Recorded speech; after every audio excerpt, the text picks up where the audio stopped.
Hello guys, welcome to Biyahe ni Marcus at ito na ang ikalawang araw ng ating proyekto at ikalawang eskwelahan na bibisitahin natin dito sa Tanay. Ito yung Madilay-Dilay Elementary School. Itong eskwelahan na to ay nasa boundary nga ng Quezon Province, Laguna at Rizal. Finally, we bound dito sa Madilay-Dilay at ngayon pababa na tayo para sa ating mamimigay ng regalo. Maputik nga lang, like what? Putik nga lang. Siyempre, like the usual thing, like tulad ng dati, maputik dahil sa laging maulan at minsan araw, minsan uulan dito sa Madilay-Dilay. So ngayon, medyo makulimlim na pero maaraw pa rin at mainit at the same time malamig. So ayun, ito yung siyempre ang magandang view ng Madilay-Dilay. Ito yung isa sa paborito ko talaga dito na binabalik-balikan yung klima at yung tanawin dito sa Madilay-Dilay.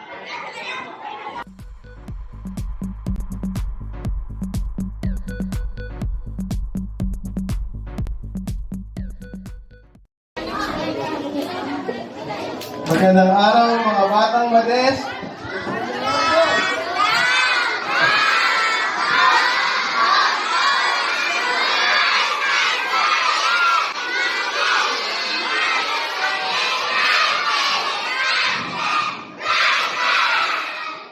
Saan yung grade 6? Grade 5? Grade 4? Grade 3? Grade 2? 1 at kinder.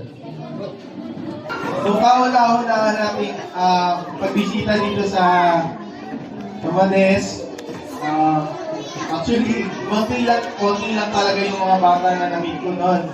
Nag-start kami ng 34 kids. Mula doon sa 34 kids, nadagdagan siya ng sumunod na taon. Tapos, nagka-pandemic, hindi tayo nakabisita. Then, bumalik tayo noong 2023. At nung bumalik tayo, sobrang dami na. Mula kinder hanggang grade 6. Tapos, noong 2024 at ngayon, sobrang dami at sobrang nakakatuwa na makita ulit ang mga batang mades na magkakasama. Yan, bago tayo magsimula na sa pamimigay, magkakaroon muna tayo ng konting games. Okay ba sa inyo? Okay.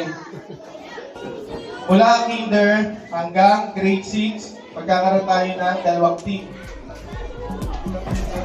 Bali, isang babae, isang lalaki per grade.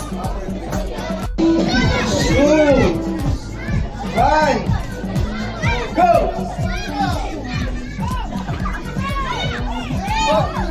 Taas yung kamay ng mga ubos na dalawa ha. Isa pa. Wala na? Dalawa. Dalawa na ba yan? Dalawa nila ubos nyo?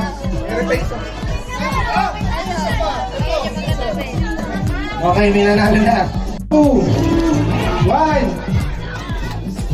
Uy! Alam pa. Oh, bigyan mo ulit isa pa. Wala na.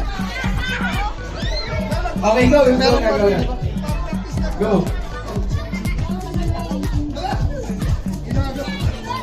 Taas yung kamay ng ubos na lahat.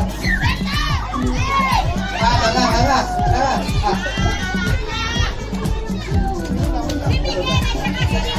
Sino pa isa? Si Lisa. 2.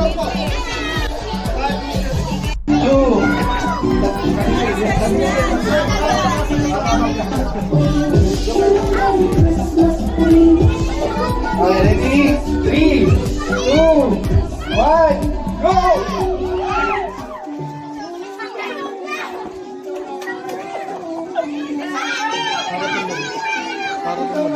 Harap dito, harap.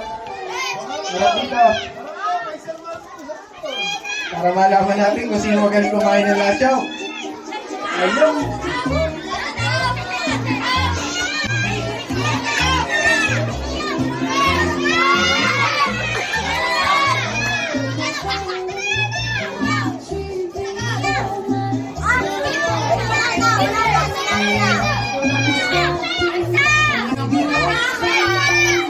Ba, ibang babae na lahat siya.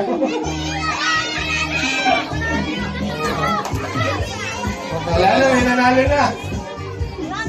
Kakaiba talagang pamain. Ito ang biyahe ni Marcos dito sa